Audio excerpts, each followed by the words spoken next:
I'm not actually poor, Grant, I said clearly, my voice no longer shaky, standing in front of 300 wedding guests. I never was. I own 3 rental properties, have a substantial investment portfolio, and maintain a lovely estate upstate where I spend most weekends. My son's face went white as he opened the cream-colored envelope I'd just handed him.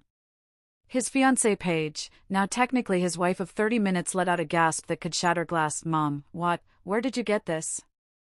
Grant's hands trembled as he read the text messages between Paige and her sister Crystal. Crystal, I give her maybe 10 years. Play devoted daughter-in-law. It'll pay off. The room fell silent. And that's when everything exploded. Hello, my beautiful souls. This is Auntie Katie, and I am so grateful you're here with me today. Before we get into this story, and trust me, you need to hear every single word, I want to take a moment for those of you who've subscribed to this channel. You are my family. You show up, you share these stories, you encourage others who need to hear them. And for that, I'm praying over you right now. Dear Lord, I lift up every person watching this video. Bless their homes with peace, their families with understanding, and their hearts with discernment. Give them the wisdom to recognize genuine love from manipulation, and the courage to protect themselves and the ones they cherish. Let them walk in confidence, knowing their worth cannot be measured by what they can give others, but by who they are in your eyes. Amen. Now, let's get into this story, because what I'm about to tell you will make you rethink everything you thought you knew about family, love, and loyalty. My name is Barbara Winters, and I'm 68 years old. For 3 years, I played the role of a struggling, barely making it widow. I wore discount store clothes, drove a car older than some of my neighbors' children, and lived in a 2-bedroom rental in a neighborhood where the paint peeled and the fences sagged. But here's the truth, I'm worth just over $4 million. My late husband Richard was a brilliant investor. When he passed 8 years ago, he left me comfortable, very comfortable. 3 rental properties that generate steady income, a portfolio that would make financial advisors weep with joy, and a lakeside estate 2 hours north of the city that looks like something out of a magazine. So why was I living in that rental? Why the act? Because after Richard died, I learned something crucial about human nature. Wealth makes you a target. Distant relatives I hadn't heard from in decades suddenly remembered my phone number. Friends who'd never asked about my day started asking about my plans for the estate. Even our financial advisor's assistant found reasons to drop by, batting her eyelashes and talking about helping me manage things. I watched vultures circle, and I made a decision. I would become invisible. My son Grant knew the truth, of course. I raised that boy to value character over status, to see people for who they are rather than what they have. When he went to medical school, he did it on loans and scholarships, working himself to exhaustion because I needed to know he could stand on his own 2 feet. And he did. He became a resident at County General Hospital, brilliant and compassionate, the kind of doctor patients remember long after they've healed. That's when he met Paige. Mom, I want you to meet someone, Grant said one Sunday afternoon, his voice bright with that particular happiness that comes from new love. He brought her to my rental house, the small one, the facade, and she walked in with this sweet smile, wide eyes taking in the worn furniture and faded curtains. Mrs. Winters, it's so wonderful to finally meet you, Paige said, extending a hand. Grant talks about you constantly. She was pretty in that carefully maintained way, with highlighted hair and manicured nails that must have cost more than my entire outfit. But her eyes, there was something in her eyes that I couldn't quite name. A calculation, maybe. A measurement. Please, call me Barbara, I said, gesturing to the couch I'd bought at a thrift store specifically for this rental. Grant's told me so much about you, all good things, I hope, she laughed, settling onto the couch and immediately pulling Grant down beside her. We talked for an hour. She told me about her family, struggling, she said, but close-knit. Her father Roy was on disability. Her mother Janet worked part-time at a grocery store. Her sister Crystal had just gotten her real estate license and was finally making something of herself. We didn't have much growing up, Paige said, her hand on Grant's knee. But we had love. That's what matters, right? Absolutely, I agreed, watching the way her fingers tightened possessively on my son's leg. Grant was glowing. Paige understands what it's like to work for everything. She gets it, Mom. She gets me. And that's when I should have known. That's when the little voice in the back of my mind whispered, be careful. But I ignored it because my son was happy, and what mother wants to dim that light? 3 months later, Grant called me with news that made my heart soar and sink simultaneously. We're engaged, Mom. Paige said yes. That's wonderful, sweetheart, I said, meaning it even as that whisper in my mind grew louder. We're having an engagement party next weekend at her parents' house. You'll come, right? Of course. I wouldn't miss it. The Hartley house was exactly what Paige had described, a cramped bungalow with peeling exterior paint and furniture that had seen better decades. But it was clean, and there were photos everywhere of Paige and Crystal growing up, smiling gap-toothed smiles at birthday parties and school events. Janet Hartley greeted me at the door with a smile that didn't quite reach her eyes. You must be Barbara, she said, looking me up and down in a way that felt like an assessment. Come in, come in. We've heard so much about you. She directed me to a folding chair in the corner, not the couch, not one of the better seats, but a folding chair that wobbled when I sat down. It was a small thing, easily dismissed as oversight. But I've lived long enough to know that small slights are often intentional. Roy Hartley barely acknowledged me beyond a grunt from his recliner. He was a large man with rough hands and a face that suggested he smiled rarely and meant it even less, but Crystal was the one who made my instincts scream. She walked in wearing designer jeans and a blazer that probably cost more than she'd admit, her hair swept back in a style that said I've made it and you haven't. She looked at me the way you'd look at something stuck to your shoe. So, Barbara, she said loudly enough for everyone to hear, settling onto the good couch with a glass of wine. Grant mentioned you work as a home health aide? That must be challenging at your age. Dee never told Grant that. He knew I volunteered at a senior center, but somehow in translation, it had become a job. A low-paying, menial job that I didn't correct her. Did I manage? I said quietly, adjusting the frayed strap of the second-hand purse I'd chosen specifically for this occasion. Well, Janet chimed in, her voice dripping with false sympathy. It's wonderful that Grant has done so well for himself despite everything. Paige has been such a blessing in his life. Finally, someone to help him understand what real family means. The words hung in the air like smoke. Despite everything. As if his mother, who'd raised him alone after Richard died, was a deficit he'd had to overcome. Grant's face flushed. Mom's always been there for me. She's the reason I became a doctor. Of course, Janet said quickly. We didn't mean anything by it, but they did. Every word was deliberate. Throughout the evening, I watched them. Crystal made a show of discussing her latest property sale, mentioning the commission $12,000 at least 4 times. Roy complained about his disability payments not covering his needs, how the government didn't understand what it was like to be unable to work.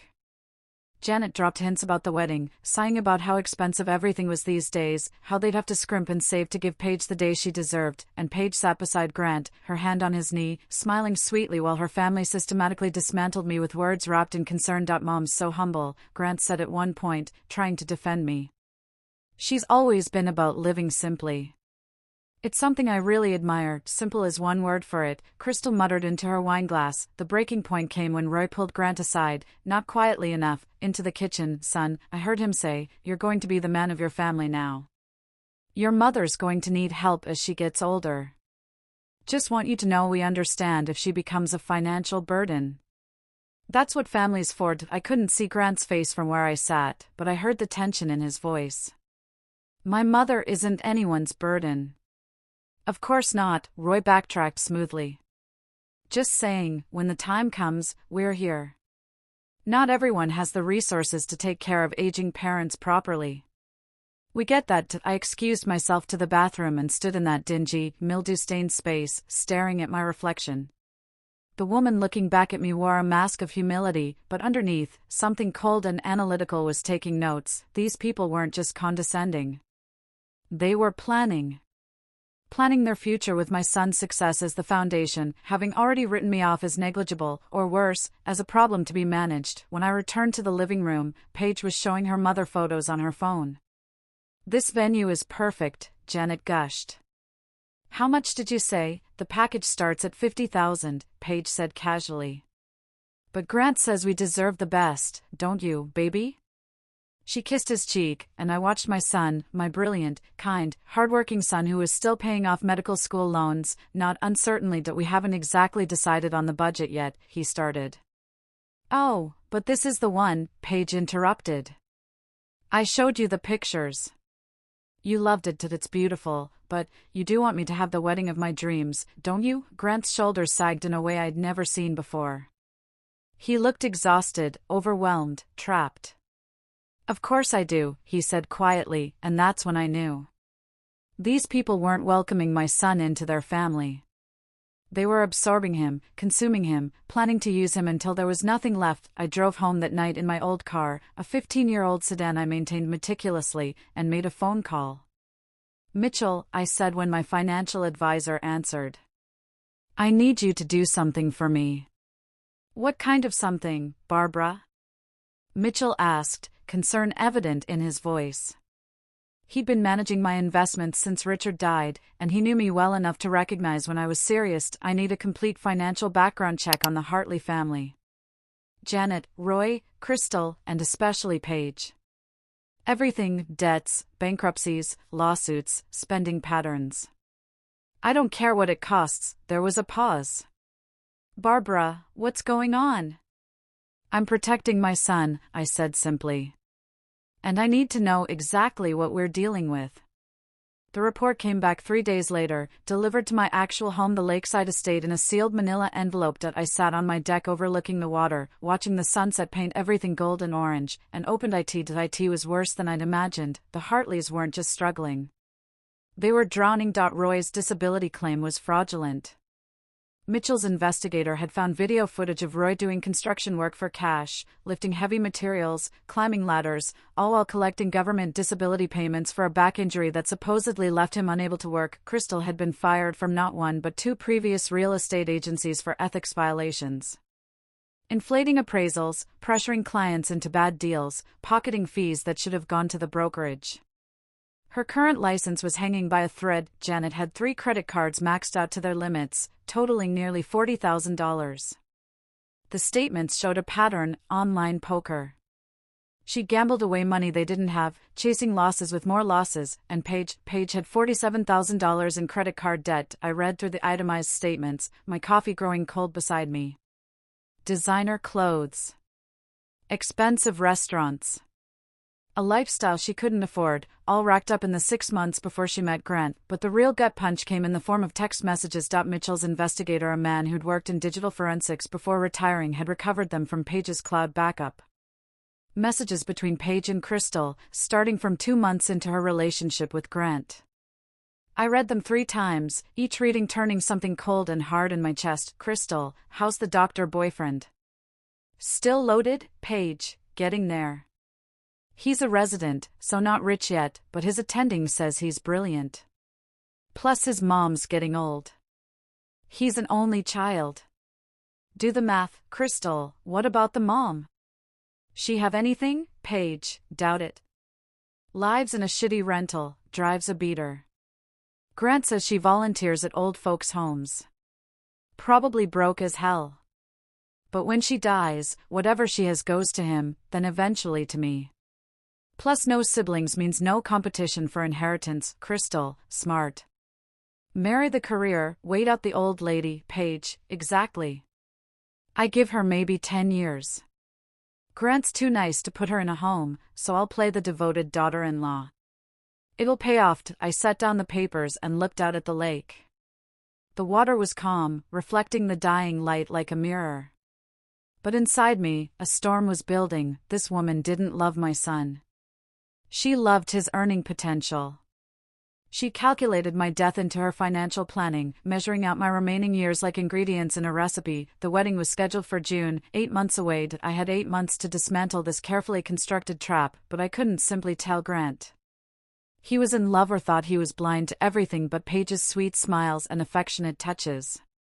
If I showed him this evidence now, he'd defend her. He'd make excuses.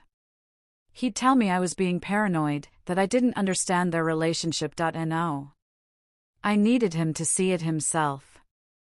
I needed Paige and her family to reveal themselves so completely that there would be no room for excuses, no possibility of second chances. So I continued playing the part of the struggling, clueless mother, but now, every action was strategic. I started showing up at Grant and Paige's apartment more often, always with modest gifts.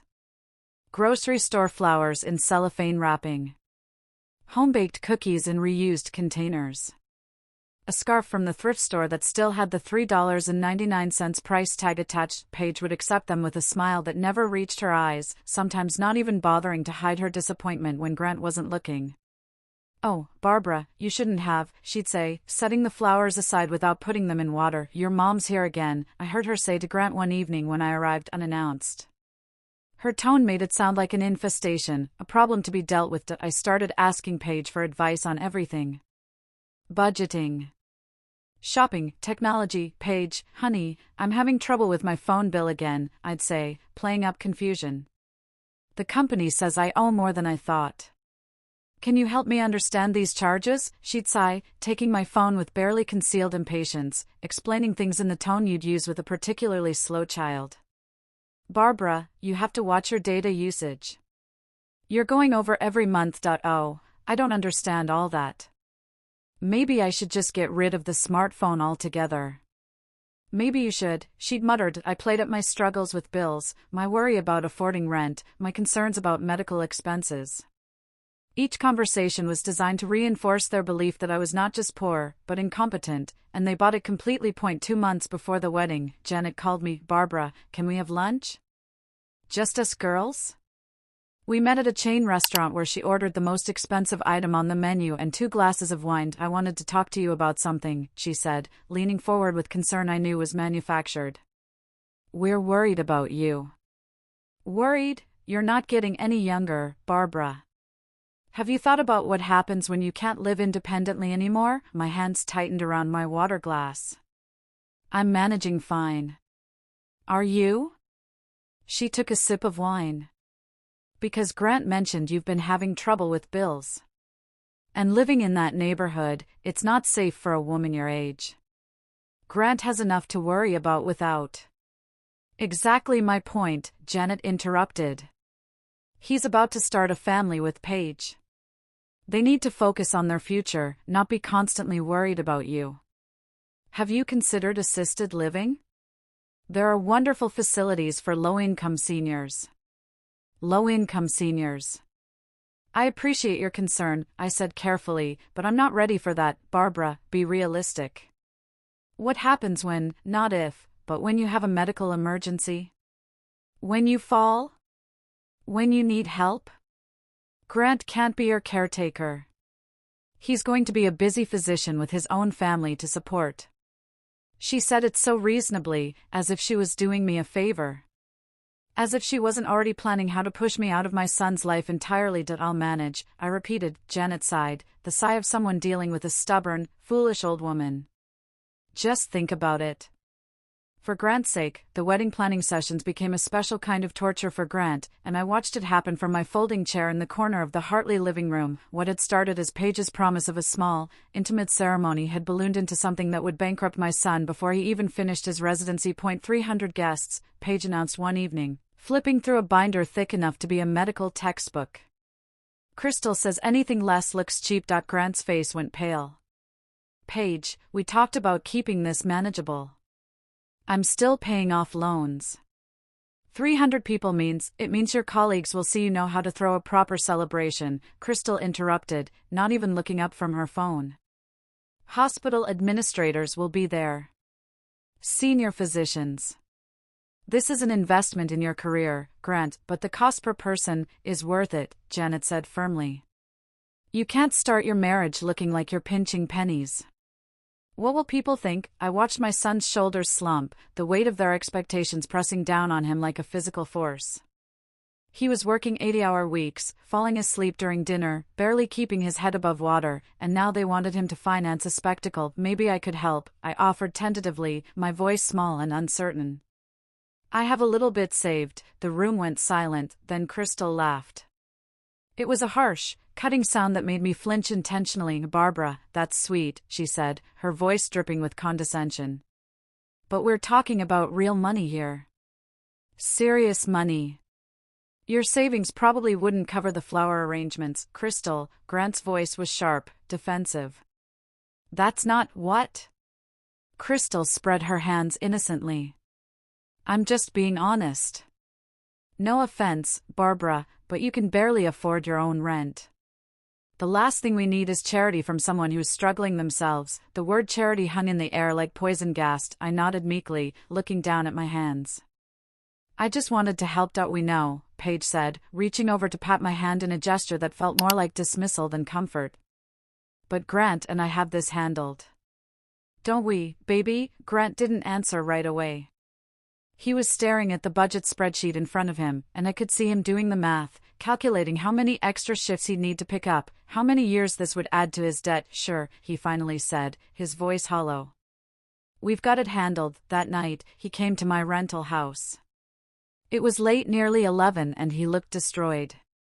Mom, I'm sorry, he said, collapsing onto my thrift store couch. I'm sorry about what Crystal said.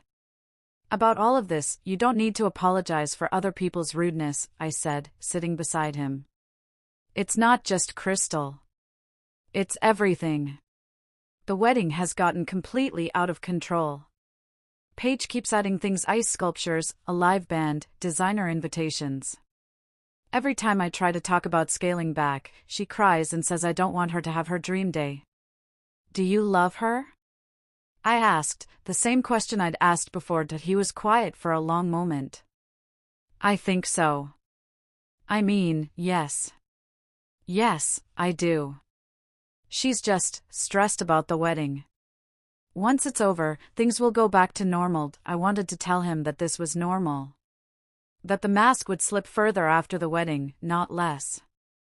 But I couldn't. Not yet. Then that's what matters, I said instead, hating myself for the lie. He left looking marginally better, but I knew the pressure would return. It always did with people like the Hartleys.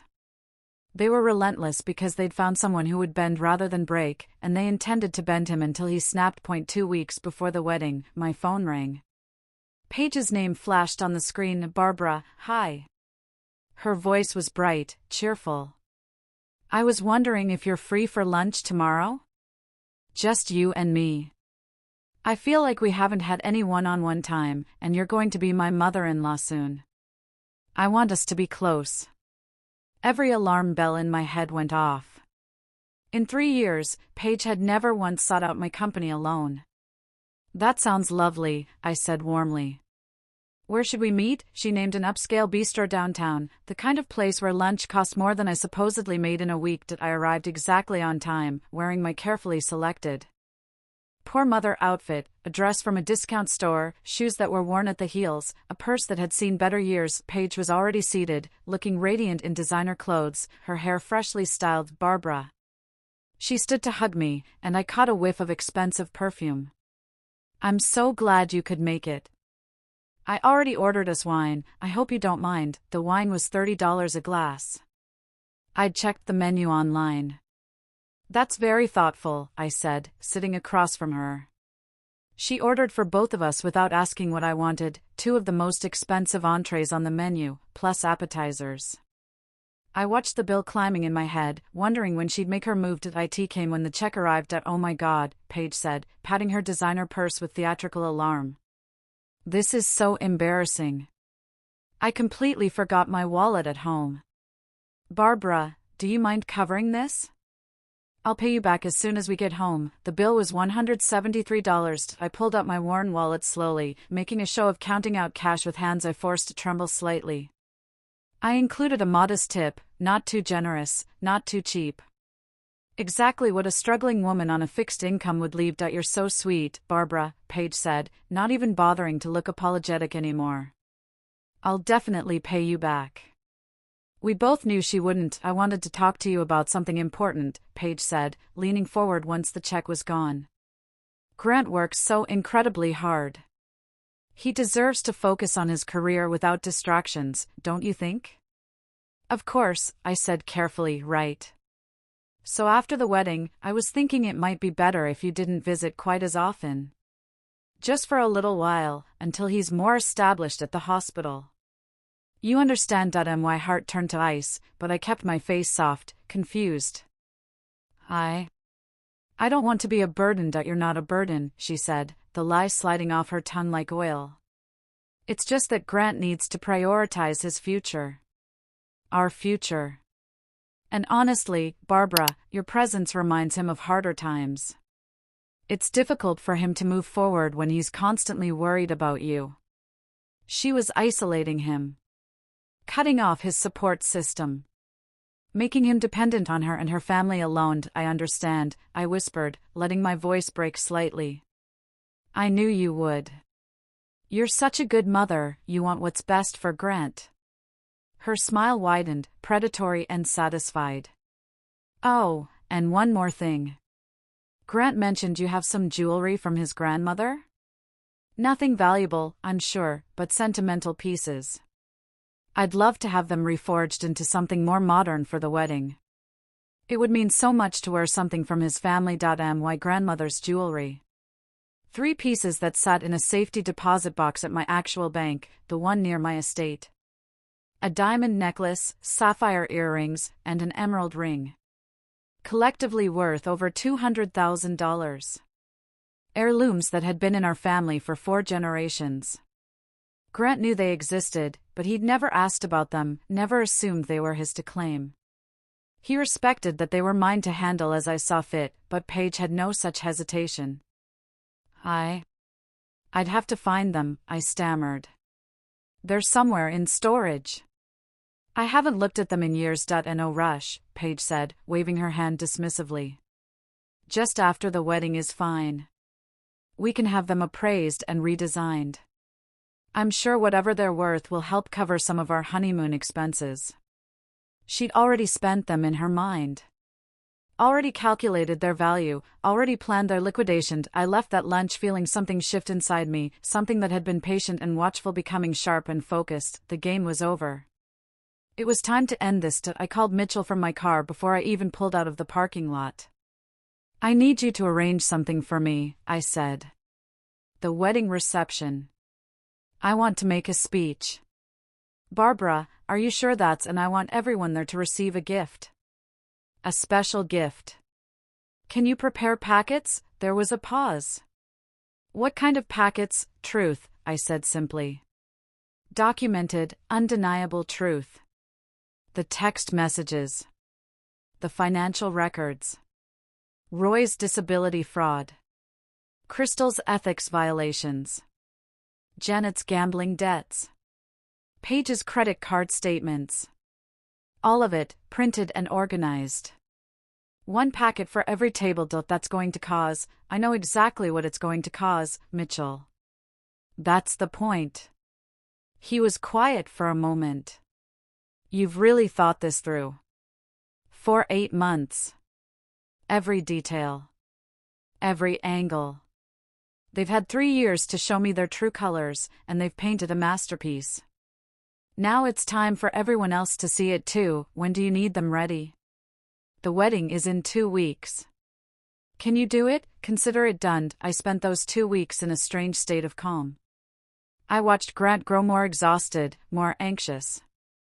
I listened to Paige's demands escalate. Now she wanted a videographer, a photo booth, custom cocktails named after them. I attended the final dress fitting where Janet cried pretty tears about her baby girl getting married, while Crystal talked about property values and investment opportunities Grant should consider. I nodded and smiled and played my part perfectly. The night before the wedding, I drove to my estate and stood on the deck overlooking the lake. The water was still, reflecting the stars like scattered diamonds. Richard, I said to the night, to the memory of my husband who'd taught me to see people clearly. I hope I'm doing the right thing.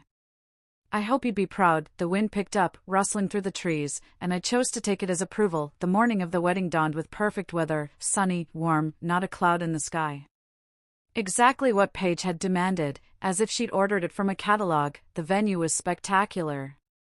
A historic mansion with manicured gardens, flower arrangements that cost more than some people's cars, and enough champagne to float a small yacht. I arrived early, dressed in a gown I'd actually purchased new, though I'd chosen something modest, slightly dated, maintaining my facade until the very end. Grant was in the groom's suite, adjusting his tie in the mirror. He looked handsome but exhausted, dark circles under his eyes that no amount of sleep would fix. "Hey, Mom," he said, smiling when I knocked. "You look beautiful. So do you, sweetheart." I straightened his boutonniere. "How are you feeling?" "Terrified," he admitted. "Is that normal?" "Cold feet are normal." "But Grant, I need you to answer honestly. Is it just nerves, or is it something more?"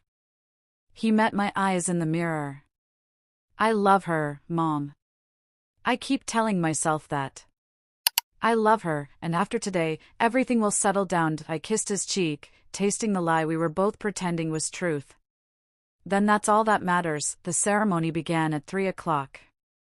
300 guests filled the chairs set up in the garden. I sat in the front row, alone, watching my son wait at the altar. The string quartet played. The bridesmaids walked down the aisle in their expensive dresses. And then Paige appeared, looking stunning in a gown that cost $15,000 a gown I'd heard her tell Grant cost $5,000. Pocketing the difference, she walked down that aisle with her father, both of them smiling like they'd won the lottery. The officiant began. "Dearly beloved, we are gathered here today." I listened to the vows. Paige had written her own, speaking of partnership and building a future together, of supporting each other through all of life's challenges. Every word perfectly crafted, perfectly empty. Grant's vows were simpler, more genuine. He spoke of love and commitment, of cherishing Paige in sickness and health, regardless of circumstances. I saw several of Paige's relatives nudge each other and smirk. They thought he was promising to support their entire family, to be their retirement plan, their safety net. "I now pronounce you husband and wife," the officiant declared. They kissed to enthusiastic applause. Paige's smile was triumphant. She'd done it. She'd secured the doctor, the income, the future she'd planned, but the day was far from over. The reception hall was even more lavish than the ceremony site. Crystal chandeliers, tables draped in silk, centerpieces that probably cost more than my monthly rent. Dinner was served, a 7-course meal that would have fed a small village. Champagne flowed like water. The speeches began. Crystal stood first, talking about how Paige had always deserved the best and had finally found it. How Grant was lucky to have her and how their family was so happy to welcome him. Janet spoke next, crying prettily about gaining a son, about how she knew Grant would take such good care of her baby girl. Roy made jokes about doctor salaries, about early retirement for in-laws, about how it paid to have a physician in the family. Every word was a nail in their coffin, and they were hammering them in themselves. Then the MC announced, "And now, a few words from the groom's mother, Barbara Winters." I stood slowly, playing up my age, letting my hands tremble slightly as I made my way to the microphone. The room quieted, 300 guests settling in for what they probably expected to be an embarrassing speech from a poor, overwhelmed woman. Mitchell stood at the back of the room. Our eyes met. He nodded once. I smiled. "I want to thank everyone for celebrating with Grant and Paige today," I began, my voice soft, shaky, exactly what they expected. I raised Grant alone after my husband passed, and it wasn't always easy. There were times I worried I wasn't giving him enough, wasn't providing everything he deserved. I saw Paige and her family nodding, eating it up, enjoying this public admission of my inadequacy, but Grant never complained. He worked hard, earned scholarships, became the remarkable man you see today. And when he brought Paige into our lives, I was so happy he'd found someone to share his future with. More nods. Grant smiled at me, his eyes warm, trusting. So I wanted to give them a wedding gift. Something meaningful. Something everyone here should know about. I signaled to Mitchell that he and his assistant began moving through the room, placing cream-colored envelopes at each table. Thick envelopes, heavy with documentation. These packets contained some information I thought everyone should have, I continued, my voice growing stronger, clearer. Financial documentation. Background reports. Private communications that have come to light. Paige's face went white. Crystal stood up abruptly, her chair scraping loudly against the floor, knocking over her champagne glass. "Wait," Paige said, her voice rising. "What is this?" What are you doing? But people were already opening their envelopes. The first gasp came from a table of Grant's medical school friends, then another, from his hospital colleagues, then a wave of them, spreading through the room like wildfire.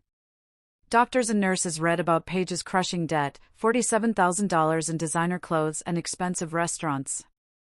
Grant's attending physician found the text messages between Paige and Crystal, calculating inheritance timelines, discussing how long I had to live.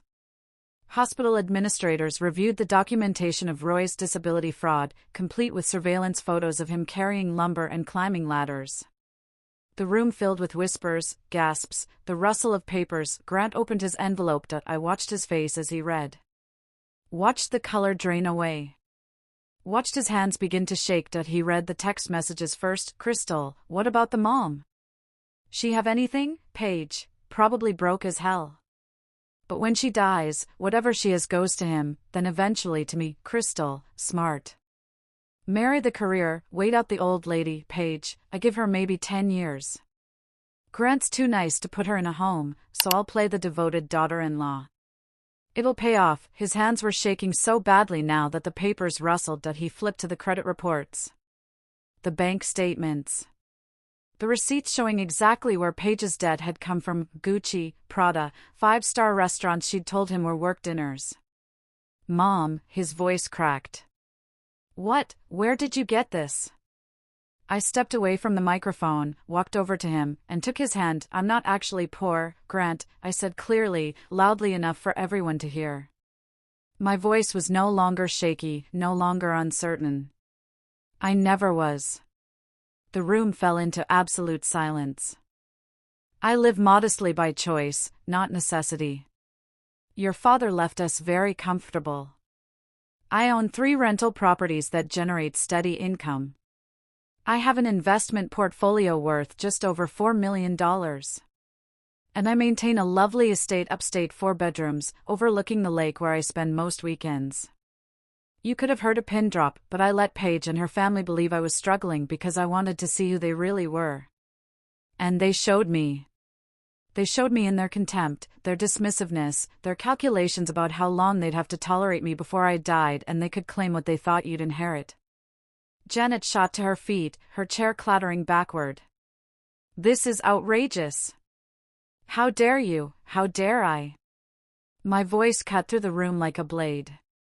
How dare I protect my son from people who saw him as nothing more than a meal ticket?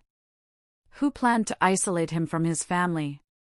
Who viewed my death as a financial event rather than a human loss? I turned to face Paige directly. She was standing now, tears streaming down her face, but they were tears of rage, not remorse. You told your sister I'd probably last another 10 years, I said, my voice steady and cold. That you'd play the devoted daughter-in-law because it would pay off. You demanded my grandmother's jewelry be reforged before you even knew what it was worth. 3 pieces valued at over $200,000 that have been in our family for 4 generations. You tried to limit my contact with my own son because I was a distraction from building your future. Grant was standing now, still reading through page after page of documentation. Text messages. Credit card statements showing purchases at stores I'd never heard of, restaurants where a single meal cost what I supposedly made in a week. He found the surveillance photos of Roy, this new father-in-law, carrying sheets of drywall into a construction site, climbing a ladder, loading a truck. All while collecting disability payments for a back injury that supposedly left him unable to work. Grant, baby, I can explain, Paige started, reaching for him with trembling hands. He stepped back from her touch like it burned. You told Crystal you'd wait me out? His voice was barely above a whisper, but in that silent room, everyone heard it. That you'd tolerate my mother until she died? It was just sister talk. I was venting. You're taking it out of context. What context makes that acceptable? His voice was rising now, 3 years of pressure and manipulation finally finding release. What context makes it okay to calculate how long my mother has to live? Everyone says things they don't mean when they're frustrated. You have $47,000 in credit card debt, he continued, his voice gaining strength. 47,000. And you never mentioned it. Not once. I was going to tell you after the wedding. After you had legal claim to half of everything I earn? Grant's laugh was bitter, broken. After you'd successfully isolated me from my mother and made me dependent on your family for support? Crystal tried to intervene, stepping forward with her hands raised. Grant, you're overreacting. Every couple has financial issues to work through. Paige loves you, does she? Grant whirled on Crystal. Because these messages say otherwise. They say she loves Dr. Grant Winters, future attending physician with a substantial salary. They say she loves the inheritance she thought I'd get when my supposedly poor mother died. But I don't see anything here about loving me. That's not fair, Paige sobbed. You're twisting everything, I'm reading your own words. Grant's voice echoed off the crystal chandeliers. Your words, Paige. Not mine. Not my mother's. Yours. Roy stood up, his face red, puffing out his chest in an attempt at intimidation. Now you listen here, boy. You're embarrassing my daughter in front of all these people. I'm not your boy, Grant said, his voice dropping to something cold and dangerous. And you're not disabled. The documentation in those packets shows you've been working construction for cash under the table while defrauding the government. That's a federal crime, Roy. Federal. Roy's face went from red to purple. You can't prove. There are photos, one of Grant's colleagues called out from his table, holding up the packet. Multiple photos. Time-stamped and geotagged, the wedding guests were riveted now, watching the spectacular collapse like it was a television drama. Some looked uncomfortable, shifting in their seats. Others leaned forward, fascinated. Grant's attending physician, Dr. Morrison, a man with 30 years of experience, was reading through the packets with an expression that suggested he was reassessing everything he thought he knew about his promising resident. Grant, please, Paige begged, and there was genuine panic in her voice now. I love you. We can work through this. Couples therapy, financial counseling, whatever you need. We can fix this. Can we? Grant asked quietly. Can you fix the fact that you see my mother as an inconvenience? That you planned our entire future around money I didn't even know existed? That you've been lying to me about debt while planning a $50,000 wedding I can't afford? It's not $50,000. It's $63,000, I said calmly. I have the invoices. The venue alone was $50,000. You told Grant it was $20. Paige's face crumbled. You were spying on me? Having me investigated like some kind of criminal? I was protecting my son from people who viewed him as a commodity. I kept my voice level, factual. Everything in those packets is documented truth. Your debt. Your family's fraud. Your calculations about my death. I didn't create this evidence. You did. With every purchase, every text message, every lie. Janet was crying now, loud, theatrical sobs that might have been more convincing if I hadn't read about her $40,000 gambling debt. How could you do this to us? We welcomed you into our family. You welcomed my son's paycheck, I corrected. You saw a medical resident who'd soon be an attending physician making $300,000 a year, and you planned your entire financial future around it. You didn't welcome him. You annexed him. Grant set down the envelope carefully, his hands finally steady. He straightened his bow tie, took a deep breath, and turned to face the assembled guests. I want to apologize, he said, his voice carrying across the silent room. To everyone who came here today expecting a celebration. This is my fault. I was blind to what was happening. I ignored warning signs. I let myself be pressured and manipulated because I thought that's what love looked like. He turned to Paige. But it's not. Love doesn't calculate death timelines. Love doesn't hide catastrophic debt. Love doesn't demand financial ruin as proof of commitment. Grant, don't do this, Paige whispered. Please. Everyone's watching, good. They should watch. He looked at her, really looked at her, maybe for the first time, seeing past the pretty face to the calculating mind beneath. This marriage is not happening. Consider this the shortest marriage in history. We're getting an annulment immediately. You can't.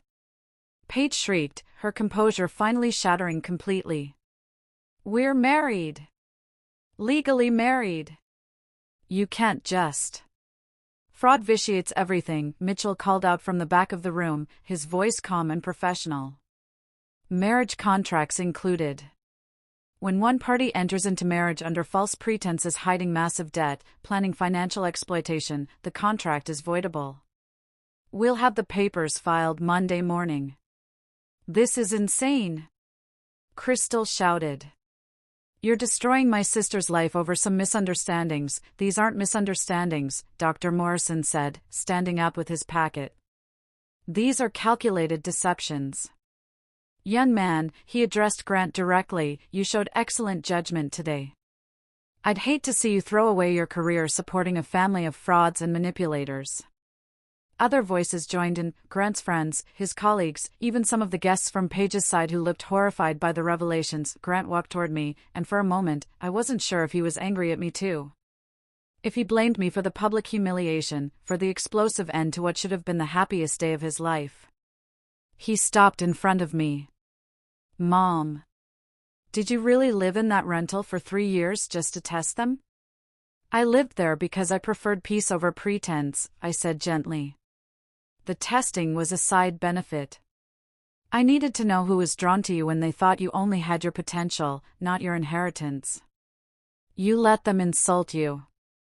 Humiliate you. Treat you like you were worthless. Stop because I needed you to see it, Grant. If I'd just told you, you would have defended her. You would have made excuses. You needed to witness it yourself, to read her own words, to understand that this wasn't love. It was a business transaction where you were the commodity being sold. He stared at me for a long moment. Then he started laughing, a slightly hysterical sound, the laughter of a man who'd just realized he'd been standing on the edge of a cliff and someone had pulled him back just in time. You're terrifying, he said. Absolutely terrifying. You know that? I've been told, remind me never to lie to you, good policy. Behind us, the Hartley family was in full meltdown. Janet was screaming about lawsuits. Crystal was on her phone, frantically calling someone, probably a lawyer. Roy had disappeared entirely, probably realizing the disability fraud documentation would be in the hands of federal authorities by Monday morning, and Paige sat at the head table, her $15,000 dress pooling around her, crying tears that were finally genuine. Not tears of heartbreak. Tears of rage and loss, but loss of opportunity, not love. Grant and I walked out of that reception hall together, leaving behind 300 shocked guests, uneaten wedding cake, and one spectacularly failed manipulation attempt. My car, the old beater, was parked in the adjacent lot. The 15-year-old sedan started perfectly, just as I'd maintained it to do. So, Grant said as we drove away from the disaster, what's this estate upstate actually like? Beautiful, I said honestly. 4 bedrooms, floor-to-ceiling windows overlooking the lake. Your father and I built it as our retirement dream. I've been rattling around in it alone for 8 years, pretending to live in that rental so people like Paige would show their true colors before it was too late. He shook his head. That's insane, Mom. That's survival, sweetheart. I watched you fall in love with her smile and her sweetness and completely miss the calculations behind her eyes. Sometimes the only way to reveal a predator is to let them think you're prey. We drove in silence for a while, the city lights fading behind us as we headed north toward the lake, toward the home that should have been his refuge all along. I really loved her, Grant said finally, his voice small. Or I thought I did. You loved who she pretended to be, I said softly. The real Paige, the one who saw you as an investment vehicle and me as an inconvenient timeline, that woman you never really knew. How did you know? From the beginning? I didn't. Not for certain. But I've lived long enough to recognize hunger disguised as affection. When someone only visits when they need something, only calls when there's a favor to ask, only tolerates your presence because they're waiting for your absence, that's not love, honey. That's patience. We arrived at the estate as sunset painted the lake in shades of gold and amber. Grant stood in the driveway, staring at the house that should have been part of his life all along. It was a beautiful property, not ostentatious, but comfortable. Warm. Real. Why didn't you tell me this existed? He asked. Because I needed to know you could stand on your own, I said. That you chose medicine because you loved it, not because you knew you had a safety net. And I needed to see who was drawn to you when they thought you only had your potential, not your inheritance. And Paige failed that test spectacularly, she did. I unlocked the front door. But Grant, this house, the money, all of it, it was always going to be yours eventually.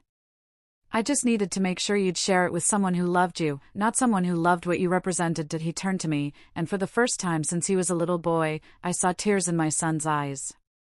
I'm sorry I didn't see it, Mom. I'm sorry you had to protect me like this. That's what mothers do, I said simply. We protect our children from dangers they don't recognize yet. Even if it means playing poor and clueless while the predators circle, the fallout from the wedding was swift and spectacular. The video went viral. Someone had recorded the entire scene and posted it online, where it racked up millions of views within days. Paige became a cautionary tale, discussed on forums and social media as the gold digger who got caught. Crystal lost her real estate license within a week after the ethics violations were formally reported to the state board. Roy was arrested for disability fraud. The federal investigation moved quickly once they had the documentation and surveillance footage. Janet quietly declared bankruptcy, her gambling debts finally catching up with her, and Paige? She deleted all her social media accounts and disappeared from public view. Grant threw himself back into his residency with renewed focus. The scandal, surprisingly, didn't hurt his reputation at the hospital. If anything, his colleagues respected him more for having the strength to walk away. Dr. Morrison pulled him aside one day. That took courage, what you did. A lot of people would have gone through with it out of embarrassment or obligation. You chose truth over comfort. That's the mark of a good physician. 6 months after the disaster wedding, Grant met someone new. Her name was Sarah, and she was a pediatric nurse at the hospital. She drove a beat-up Honda with a dent in the passenger door. She had $30,000 in student loans. Her family was solidly middle class. Her father was a high school teacher, her mother worked for the post office. When Grant brought her to meet me, at my actual estate this time, she looked around nervously. Your home is beautiful, Mrs. Winters, thank you, dear. And please, call me Barbara. She relaxed slightly, then said something that made me love her immediately. Grant told me about what happened with Paige. I just want you to know, I make $48,000 a year, I have $30,000 in student loans, and my family is solidly middle class. I'm not looking for a meal ticket. I just really like your son. He makes me laugh, he's kind to his patients, and he actually listens when I talk. That's worth more than any bank account, Grant grinned. I showed her everything, Mom. The estate, the portfolio, the rental properties. Full disclosure this time. No secrets. And? I asked Sarah. And I told him he better not let all that money make him think he doesn't have to split the check on dates, she said firmly. I pay my own way. We're partners or we're nothing. I knew in that moment that my son had finally found what Paige had only pretended to be, someone who loved the man, not the assets. 2 years later, I walked Grant down the aisle at his actual wedding. It was a small ceremony, 50 guests, all people who genuinely loved them both. Sarah wore a dress that cost $300 from a department store, and she looked absolutely radiant. There were no ice sculptures, no 7-course meals, no designer invitations, just love. Real, honest, messy, beautiful love. At the reception, a modest affair at a local restaurant, Sarah pulled me aside. Barbara, I need to ask you something. Would you consider moving closer to us? Grant misses you, and honestly, I'd love to have you around more. You could teach me your cookie recipe. You're not worried I'll interfere? I asked, testing. Interfere with what? You raised an incredible man who treats me like an equal partner. If anything, I'd like your advice on how you did it. So I sold the rental property, the one I'd used as my cover for 3 years, and bought a smaller home 20 minutes from Grant and Sarah's apartment. I kept the estate for family gatherings and the rental properties for income. But mostly, I focused on building a relationship with my daughter-in-law that Paige had only pretended to want. One afternoon, I received a message through social media. It was from Paige. I know you'll never forgive me, but I need you to understand something. I wasn't always like that. The debt, the pressure from my family, the constant stress of feeling poor and powerless, it changed me. Made me desperate. Desperate people do terrible things. You were right about everything. I didn't love Grant, not really. I loved the idea of security, of never struggling again. And I convinced myself that was the same thing. I'm in therapy now. Bankruptcy, too. Turns out when you can't hide behind someone else's success, you have to face your own failures. It's been humbling. I don't expect forgiveness. I just wanted you to know that your performance, playing poor and Clueless, taught me more about myself than I ever wanted to know. You showed me I was exactly the kind of person I never wanted to be. I hope Grant is happy. He deserves someone better than who I was. I read the message 3 times, considering my response. Finally, I typed, Paige, desperation doesn't excuse calculation. Stress doesn't justify treating people as resources rather than humans. You made choices, deliberate, sustained choices, to manipulate my son and plan my obsolescence, but I appreciate the honesty now. It's 3 years late, but it's something. Grant is happy. He married a woman who loves him for exactly who he is, not what he can provide. And I'm happy because I don't have to pretend anymore. I hope you find whatever you're looking for. But find it in yourself, not in someone else's bank account. She never responded. Some apologies aren't seeking forgiveness, they're seeking absolution. And that wasn't mine to give. Now, at 71, I sit on my deck overlooking the lake, watching my grandson, Grant and Sarah's beautiful boy, play in the shallow water. He's 3 years old and thinks I'm the coolest grandmother in the world because I let him eat cookies before dinner and never make him take naps. Grant and Sarah are inside preparing lunch, and I can hear them laughing about something. Real laughter, the kind that comes from genuine joy rather than calculated performance. Was it worth it? Playing poor for 3 years, enduring contempt and condescension, letting people think I was a struggling, clueless old woman? Absolutely. Because the alternative was watching my son marry a predator and spend years being slowly drained financially and emotionally before the inevitable ugly divorce. I traded 3 years of pretense for Grant's entire future happiness. That's not just protection. That's love. Eleanor, my neighbor from those rental property days, visits sometimes.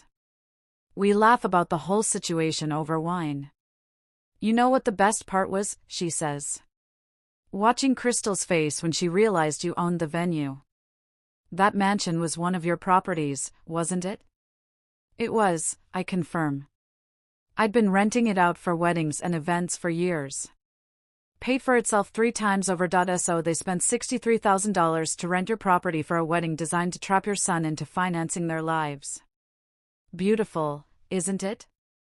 We toast to justice and the particular satisfaction that comes from watching manipulators realize they've been outmaneuvered. People ask me sometimes if I feel guilty. If I think what I did was manipulative or wrong. My answer is always the same: I did what any mother would do. I protected my child from people who saw him as prey. The fact that I had to deceive the deceivers to do it? That's just strategy. Because in the end, the greatest lie I told wasn't about my bank account or my living situation. It was letting the Hartleys believe I was someone who could be dismissed, underestimated, and pushed aside. I'm not that person. I never was. I'm Barbara Winters. I'm a mother, a widow, a woman who learned that sometimes the best way to reveal the truth is to let people think they're fooling you, and I'd do it all again in a heartbeat. If this story resonated with you, if you've ever had to protect someone you love from people who only saw them as an opportunity, I want to hear from you. Drop a comment telling me, would you have done what Barbara did? Would you sacrifice your pride for 3 years to save your child from a lifetime of manipulation? Hit that like button if you believe real love means protecting, not enabling. Subscribe to Voice of Auntie Katie for more stories about strength, resilience, and the incredible lengths we go to for the people we love. Share this with someone who needs to hear that it's okay to test people's intentions. Because sometimes, the greatest act of love is letting someone show you exactly who they are before it's too late. Remember, my beautiful souls, love built on deception isn't love at all. It's a transaction with a prettier name. And you deserve better than that. Your children deserve better than that. Trust your instincts. Protect your family. And never, ever let anyone make you feel guilty for seeing the truth. I'm Auntie Katie, and I'll see you in the next story. Until then, may you have the wisdom to recognize genuine love, the courage to reject manipulation, and the strength to stand firm in your truth. God bless you all.